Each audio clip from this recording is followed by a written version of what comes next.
Всем привет! Мы опять работаем.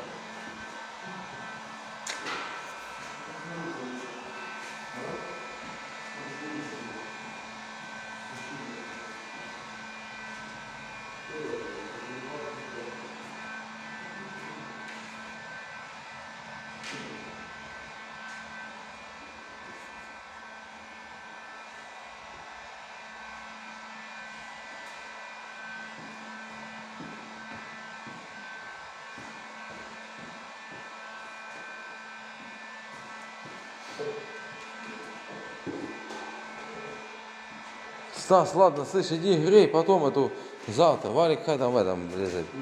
Да лежит, короче. Слышишь, что? Завтра он отмывается, да? Его намочить, блядь. Давай, это эту херню, ветер. А ну давай сразу этот. Возьми. Ай, блядь, а в этом уже не возьму, да? Там те две дырки сейчас замазать.